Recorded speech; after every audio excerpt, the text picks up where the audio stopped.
19ویں صدی کے لوگوں نے اپنی زندگی میں ایک ایسی جنگ بھی دیکھی تھی جو 10-20 سال نہیں بلکہ صرف اور صرف 38 منٹس تک چلی تھی۔ ہسٹری میں ایسا پہلی بار ہو رہا تھا کہ کسی جنگ کی خبر کہیں تک پہنچنے سے پہلے ہی جنگ ختم ہو گئی۔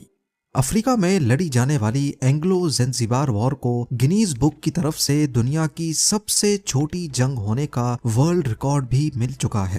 پر سوال یہ ہے کہ اینگلو زنزیبار کی یہ تاریخی جنگ کن دو دیشوں کے درمیان ہوئی تھی، اور محض صرف پونے گھنٹے کے اندر اندر اس کا فیصلہ کیسے ہو گیا؟ ناظرین، یہ تاریخی جنگ اس آئی لینڈ پہ ہوئی تھی جو کہ انڈین اوشن میں زنزیبار کے نام سے ایک آئی لینڈ کنٹری ہوا کرتی تھی۔ ایسٹ افریقہ کے کوسٹ سے صرف 40 کلومیٹر دور زنزیبار سلطنت عمان کے کنٹرول میں ہوا کرتا تھا۔ سب کچھ ٹھیک ٹھاک چل رہا تھا، لیکن پھر انٹری ہوئی ایک ایسی پاور کی جس نے پولیٹکس کے ذریعے زنزیبار اور ایسٹ افریقہ پہ اپنا راج چلانے کی کوشش کی۔ جی ہاں، ہم بات کر رہے ہیں برٹش رول کی۔ ایسٹ افریقہ سمیت زنزیبار آئی لینڈ پر برٹش امپائر کی بہت پہلے سے نظر تھی۔ ان کو یہاں کی اسٹریٹجک لوکیشن کا فائدہ اٹھا کر یہاں کے قیمتی ریسورسز کو کیسے بھی کر کے اپنے کنٹرول میں لے کر آنا تھا۔ برٹشرز خود کو کافی زیادہ ایڈوانس سمجھتے تھے، خاص طور پر ایسٹرن کنٹریز کے مقابلے میں، یعنی انڈیا، افریقہ اور کئی عرب کنٹریز۔ لیکن کیونکہ زنزیبار آئی لینڈ عمان کے کنٹرول میں تھا اور برٹشرز کا یہ خواب تب تک پورا نہ ہو پاتا جب تک اس کو عمانی امپائر کے کنٹرول سے باہر نہ نکالا جائے۔ اس وقت عمان کے سلطان سعید بن سلطان تھے۔ یہ ایک بہت ہی نڈر، اپنے اصولوں پر کسی طرح کا بھی سمجھوتا نہیں کرتے تھے۔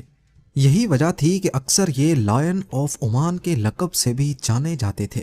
اب ظاہر ہے ان کے رہتے ہوئے برٹش امپائر کا عمان کے کسی بھی حصے پر قبضہ کرنا ممکن نہیں تھا۔ 1856 میں جب ان کی موت ہوئی تو عمان کے تخت کے لیے ان کے بیٹوں میں پھوٹ پڑ گئی۔ یہی وہ پوائنٹ تھا جب عمان دو حصوں میں بٹ گیا۔ بڑے بیٹے تھوئینی بن سعید نے عمان کا تخت سنبھال لیا اور چھوٹے بیٹے ماجد بن سعید نے زنزیبار کو عمان سے الگ کر کے ایک نیا ملک بنا دیا۔ زنزیبار جو پچھلی کئی صدیوں سے عمان کا حصہ رہا تھا، ماجد بن سعید کے اس فیصلے سے کئی عرب سلطانوں نے زنزیبار کو نیا ملک ایکسپٹ کرنے سے انکار کر دیا۔ لیکن برٹش امپائر کے پاس اس سے اچھا موقع نہیں تھا۔ انہوں نے فوراً ماجد بن سعید کے سر پر اپنا ہاتھ رکھا اور زنزیبار کو نیا ملک تسلیم کر لیا۔ کیسے بھی کر کے برٹش امپائر اب یہاں کی پالیٹکس میں انٹر ہو چکی تھی۔ زنزیبار کی مین سورس آف انکم یہاں موجود دنیا کی آخری سلیو مارکیٹ تھی، یعنی وہ مارکیٹ جہاں غلاموں کی ٹریڈنگ ہوتی تھی۔ غلاموں کو افریقہ کے مین لینڈ سے زنزیبار آئی لینڈ تک رسیوں سے باندھ کر لایا جاتا تھا۔ شپ میں اکثر غلام اپنی رسیاں کھول کر انڈین اوشن میں کود جاتے تھے۔ کئی بیمار پڑ جاتے تھے اور کئی صرف 40 کلومیٹر کے چھوٹے سے سفر کے دوران ہی گھٹ کر مر جاتے تھے۔ ان کی لاشوں کو بے دردی سے سمندر میں پھینک دیا جاتا تھا۔ زنزیبار میں موجود غلاموں کی مارکیٹ میں ان کو بیچا جاتا تھا۔ یہاں چھوٹے چھوٹے سیلز میں کئی سو غلاموں کو تھوڑی سی ہوا اور بنا کھانے پینے کے بند رکھا جاتا تھا۔ غلاموں کی بولیاں ایسے لگتی تھیں کہ پہلے ان کو لائن سے کھڑا کر کے درختوں کے ساتھ باندھ دیا جاتا تھا اور پھر ہر کسی کو زور زور سے کوڑے مارے جاتے تھے۔ جس میں برداشت زیادہ ہوتی تھی اور وہ کوڑے کھانے کے بعد بھی روتا یا چلاتا نہیں تھا، اس کے دام زیادہ لگتے تھے۔ سال گزرتے گئے اور زنزیبار کے سلطان بھی بدلتے گئے۔ ان کا مین انکم سورس سلیو مارکیٹ اور سب سے بڑھ کر برٹشرز کی سپورٹ بھی حاصل تھی۔ سلطان کے لیے زنزیبار میں ایک عالی شان محل بنایا گیا جو کہ بالکل سی فرنٹ پہ تھا۔ اس محل میں سلطان کے لیے ہر وہ فیسلٹی تھی جس کو اس وقت امیجن کرنا بھی پاسبل نہیں تھا۔ سب سے بڑھ کر یہ پیلس ایسٹ افریقہ میں وہ پہلی بلڈنگ تھی جس میں الیکٹریسٹی کنیکشن موجود تھا۔ اس محل میں زیادہ تر لکڑی کا کام ہو رکھا تھا اور اس میں موجود تمام بلڈنگز ایک دوسرے سے برج کے ذریعے کنیکٹڈ تھی۔ اب اس پوائنٹ پہ برٹشرز کا زنزیبار کی سلیو مارکیٹ کو لے کر دنیا میں کافی برا امپریشن جا رہا تھا، کیونکہ وہی تو تھے جو زنزیبار کے سلطان کو سپورٹ کرتے تھے۔ لہٰذا انہوں نے زنزیبار کے سلطان پر پریشر ڈالا کہ وہ سلیو مارکیٹ کو بند کر دیں۔ کافی کوششوں اور ایگریمنٹس کے بعد 1873 میں دنیا کی آخری سلیو مارکیٹ کو ہمیشہ کے لیے بند کر دیا گیا۔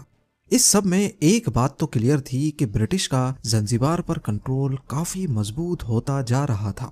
فاسٹ فارورڈ کر کے چلتے ہیں 25 اگست 1896۔ زنجبار کے پرو برٹش سلطان کی اچانک موت ہو جاتی ہے۔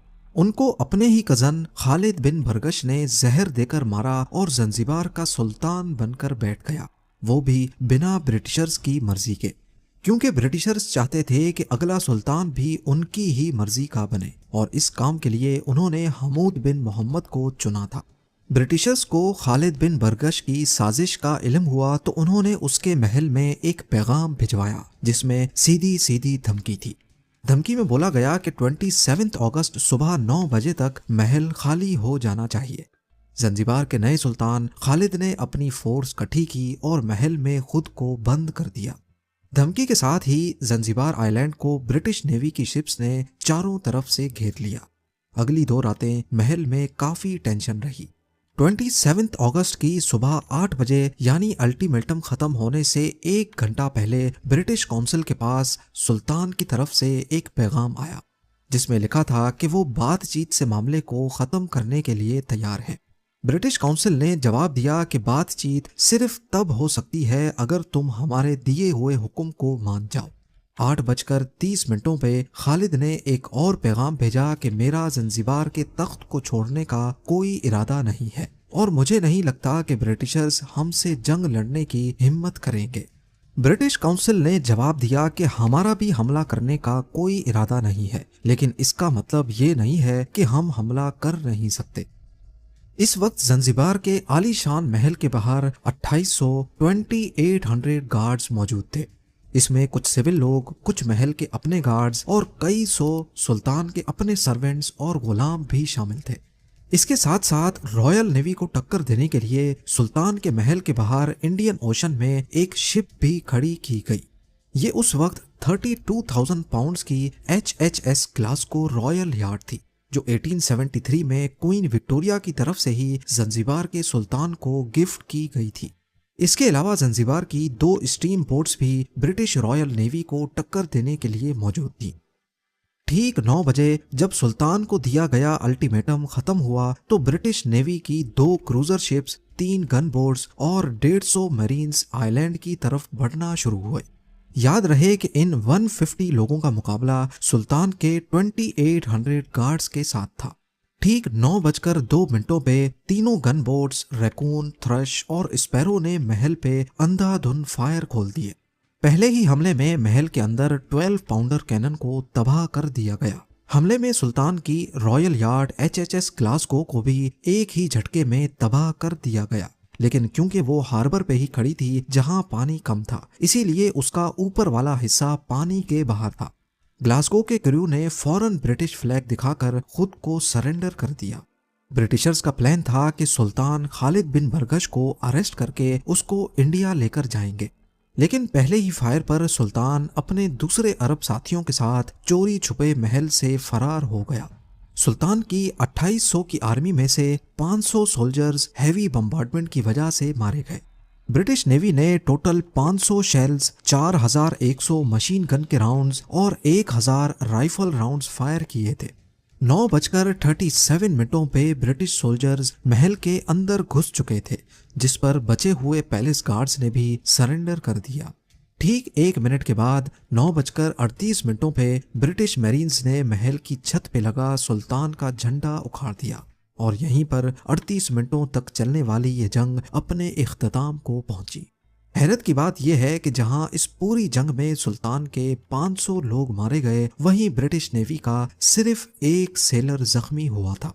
بعد میں معلوم پڑا کہ سلطان خالد بن برگش نے جرمن ایسٹ افریقہ میں جا کر پناہ لی ہے۔